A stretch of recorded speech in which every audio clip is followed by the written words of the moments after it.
Bonsoir pour ceux qui nous rejoignent. L'heure de l'invité politique ce soir, Nicolas Dupont-Aignan, le président Debout la République, qui remettra la semaine prochaine un rapport parlementaire et qui écrit un livre sur la fraude fiscale. Sujet de ce rapport, sa conclusion: si l'on s'attaque vraiment au problème, les impôts pourront tous baisser rapidement. Voilà une promesse. Bonsoir Nicolas Dupont-Aignan. Bonsoir monsieur. C'est une petite bombe ce rapport, 60 milliards par an à récupérer. On va en parler dans un instant, mais d'abord quelques questions d'actualité si vous le permettez. On va parler du recadrage sévère, nous dit-on, de François Hollande à son gouvernement aujourd'hui en Conseil des ministres. Vous estimez que la page est tournée, il a fait ce qu'il avait à faire? Mais c'est une gigantesque manipulation politique. Quel recadrage? En fait, on assiste à une mise en scène. D'un côté, M. Valls, qui serait soi-disant le ministre ferme, et Mme Duflot, de l'autre côté, la laxiste. Bon, on sait qu'elle est laxiste. Mais M. Valls, il nous ment. Le gouvernement nous ment sur ce dossier des Roms. Parce qu'en vérité, on nous dit, on expulse. Non, on déplace les camps de ces malheureux de 100 mètres. C'est-à-dire qu'on ferme des camps et ils vont s'installer ailleurs. Et tout ça, pourquoi? Il y a une raison. C'est comme on ne maîtrise pas nos frontières, comme on a permis la libre circulation à l'intérieur de l'Union européenne, eh bien, vous expulsez, ils reviennent, ils ont le droit. Donc, la seule solution, il n'y a qu'une solution, c'est de contrôler nos frontières pour pouvoir expulser ces populations et pour faire en sorte que la Roumanie et la Bulgarie, qui ont reçu des dizaines de milliards d'euros pour intégrer ces populations, eh bien, intègrent leur population. Nous ne pouvons pas le faire décemment. L'autre polémique du jour, encore sur la réforme des rythmes scolaires, l'Association des maires de France demande à ce que le financement soit revu, tout simplement parce que ce sont les communes qui doivent financer cette réforme. Vous êtes vous-même maire de la commune de Hyères, dans l'Essonne. Est-ce que cette réforme, vous comptez l'appliquer quand ce sera obligatoire? Je respecte la loi, mais je demande le report. Pour ma ville, 30 000 habitants, le coût pour fournir les activités extrascolaires sur une demi-journée supplémentaire de fête, c'est 650 000 euros. 650 000 euros pour une ville de ma taille, par exemple, pour vous voyez ce que ça veut dire par an, c'est les 80 places de crèche que je voulais créer supplémentaires pour permettre aux familles de faire garder leurs enfants. Donc je vais être obligé soit d'augmenter les impôts, ce que je ne veux pas, soit de réduire mon plan d'investissement dans les crèches. Tout ça parce que l'Éducation nationale a inventé une réforme qui n'a aucun sens. C'est l'intérêt des enfants, dit le ministre de l'Éducation. Si c'est l'intérêt des enfants, que le ministre de l'Éducation assume sa réforme et que les 2 heures de cours par semaine qui ont été supprimées par l'ancien gouvernement, eh bien les professeurs les assurent. Très bien, à ce moment-là, les enfants seront bien gardés parce que moi j'ai confiance dans l'éducation publique nationale. En revanche, imaginez que moi je dois trouver des animateurs. Je les sélectionne comment? Je ne veux pas mettre en danger les enfants. Les communes ne sont pas faites pour ça. Il y a une éducation nationale. Et s'il y a des concours, des professeurs, c'est parce qu'eux savent faire.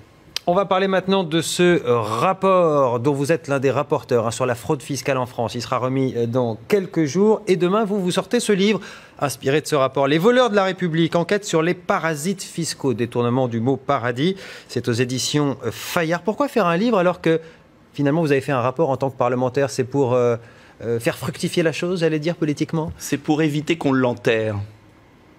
Vous savez, il y a eu des dizaines de rapports sur ce sujet. Ils sont au fond d'une armoire, et puis, voilà, rien ne change.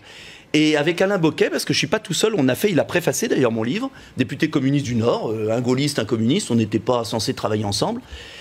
On a tellement été effarés de ce qu'on a vu, au moment où on matraque les Français, les PME, les artisans, les classes moyennes d'impôts, de savoir que l'État laissait filer de vrais escrocs, des criminels financiers, avec des sommes extravagantes. Et si j'ai écrit ce livre, c'est pour que chaque Français, avant de payer ses impôts, sache ce qui se passe et qu'on change cette injustice. C'est une injustice monstrueuse. Vous dites l'État laissé filer, qu'est-ce que vous dites? Il est complice ou il est tout simplement impuissant? Il est impuissant. Je ne vais pas faire d'accusation. Il est impuissant et surtout, la fuite s'aggrave. Et ce n'est pas la petite fraude, c'est pas la somme qui n'est pas déclarée. 60 milliards par an. Ce sont des escroqueries, soit de grandes multinationales qui ne payent plus l'impôt sur les sociétés et qui donc exercent une concurrence déloyale à l'égard des entreprises françaises qui les payent, soit, alors là c'est encore pire, la fraude à la TVA. La fraude à la TVA, l'escroquerie à la TVA, ce sont des groupes criminels qui ont mis en place un système, ce qu'on appelle de carrousel de TVA, et qui se font rembourser par le Trésor public des sommes allant jusqu'à 10 milliards d'euros par an. 10 milliards, attention, c'est 2 fois le déficit des retraites. Et par an. Et les 60 milliards, c'est l'équivalent du budget de l'éducation nationale dont on parlait tout à l'heure. C'est l'équivalent des 2 hausses d'impôts du gouvernement Sarkozy en fin de quinquennat et du nouveau gouvernement Hollande. 30 milliards chacun. François Hollande en a quand même fait une priorité. Il y a eu des avancées, un procureur spécial, un pôle financier spécial pour la fraude fiscale. Tout ça, ça ne va pas dans le bon sens? Si, j'ai voté certaines parties. J'ai même voulu durcir la loi. Je me suis opposé au gouvernement. Il y a des mesurettes, il y a des choses intéressantes. Mais ce n'est pas à la hauteur de l'enjeu. Et ce que je veux expliquer, c'est que si on s'attaquait vraiment à cette fraude, notamment faire ce qu'ont fait les Belges, les Anglais, qui ont récupéré l'argent des escroqueries à la TVA et qui ont évité cette énorme fraude, eh bien, on pourrait baisser l'impôt. Parce que si le gouvernement ne s'engage pas, parallèlement à la lutte contre la fraude, à baisser la fiscalité, les Français diront « Ah bah voilà, on veut encore alimenter la dépense ». Donc je propose dans mon bouquin un pacte de modération fiscale. C'est ça qui est important. Ouais, ça sent un peu le Yaka Faucon. On imagine que si c'était simple, ça serait fait. Non, vous dites que c'est simple de faire ça, de récupérer cet argent tout de suite? Je ne vais pas vous dire qu'on peut récupérer les 60 milliards, je ne le dis pas.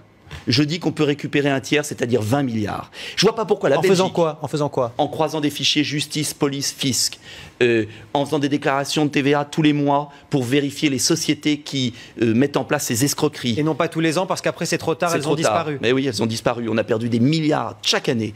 Des choses simples. Et pourquoi les Belges y arrivent? Pourquoi les Anglais y arrivent et pourquoi pas nous? Quand même. Donc, dans notre rapport avec Alain Bocquet, on n'a pas cherché à dire, il va y avoir le grand soir. On a cherché à prendre des mesures très précises qui existent ailleurs. Pourquoi les Allemands achètent des listes pour traquer les entreprises qui fraudent, qui volent les Français? Pourquoi nous, on ne le fait pas? Pourquoi Falciani, un type extraordinaire qui a pu... ancien salarié de HSBC, pourquoi, qui a donné les listings. Pourquoi des services secrets d'autres pays le font travailler et pas la France? Les choses ont changé là-dessus, sur le statut des repentis, la possibilité d'utiliser des preuves volées. Ça prouve bien que si les élus de gauche, de droite se mobilisent, eh bien, on pourra faire en sorte que l'impôt soit juste. Vous savez, c'est un peu, moi je prends cet exemple, dans ma ville, la police nationale faisait des contrôles de police à 3 heures de l'après-midi pour les petites mamies, pour leur certificat d'assurance. Et puis le soir, il y avait des rodéos de chauffards qui n'avaient pas leur permis. Vous citez d'ailleurs... Je voudrais qu'on attaque les chauffards du fisc. Vous citez un inspecteur du fisc qui dit « On cible les gens honnêtes car ils payent les redressements, on perd trop de temps en poursuite avec les grands escrocs pour un résultat nul à l'arrivée. » C'est vraiment ce que vous disent dans les auditions de votre rapport et de votre enquête, les inspecteurs du fisc? Des douaniers, des inspecteurs du fisc. On a des hauts fonctionnaires intègres, on a une administration vraiment qui veut faire son travail, mais il faut que le pouvoir politique lui donne des priorités. Et il faut peut-être aussi qu'on n'ait pas peur de remuer tout ça, de faire en sorte de savoir. Écoutez, on a l'impression que les politiques, ça ne les intéresse pas de récupérer de l'argent. On voit bien que c'est l'inverse. Ils n'arrêtent pas d'augmenter les impôts. Encore une fois, c'est tellement plus simple d'augmenter les impôts sur ceux qui les payent plutôt que de s'attaquer à la grande criminalité financière. C'est quoi le verrou? C'est Bercy? C'est la structure? La superstructure? C'est le manque de choix politique. On ne peut pas tout faire dans la vie. Il faut déclarer la guerre à ces banques, à ces cabinets d'avocats d'affaires, à ces escrocs organisés qui ont mis en place un système qui fait fuir l'argent des démocraties vers des parasites fiscaux où ils ne payent rien. Parce que sinon, il y aura toujours plus d'impôts, les activités partiront, et c'est un cercle vicieux. Il faut réamorcer un cercle vertueux. Et je remarque que les États-Unis, pays libéral, n'hésitent pas à mettre en prison des fiscalistes qui trichent avec l'impôt, n'hésitent pas à punir. Mais nous, ah non, jamais. Donc il faut un moment que justice passe. Sinon, on perdra cette guerre. Et perdre cette guerre, ça veut dire quoi à terme? La révolution fiscale. Car on ne peut plus continuer à presser le citron des petites entreprises et des Français. Vous avez passé 10 mois en plongée, si je peux me permettre, dans ce monde de la fraude fiscale, entendu beaucoup de monde, y compris des repentis aussi. Vous écrivez dans votre livre, en rentrant chez moi le soir, j'avais un sentiment d'écœurement. Qu'est-ce qui vous a le plus choqué? Le plus choqué, c'est qu'une certaine catégorie de population, en France et dans le monde, s'estime au-dessus des lois. Et en fait, décide des impôts pour les autres, mais jamais pour eux. Et ça ne peut pas durer comme ça. C'est comme sous l'Ancien Régime, avant la veille de la Révolution française. Eh bien, il y avait toujours plus d'impôts pour les paysans, et puis les autres n'en payaient même pas. Eh bien, vous savez, ça, c'est ce qui mène à la catastrophe démocratique. Il n'y a jamais eu autant d'argent dans les parasites fiscaux, il n'y a jamais eu autant de triches, et on n'a jamais autant accablé le peuple. Eh bien, si on ne corrige pas le tir de manière juste, sans tomber dans l'inquisition fiscale, c'est pas ça. C'est s'attaquer vraiment aux grands escrocs. Merci Nicolas Dupont-Aignan d'être venu nous voir ce soir et nous parler donc de ce rapport que vous remettrez dans les prochains jours avec ce livre, Les voleurs de la République aux éditions Fayard.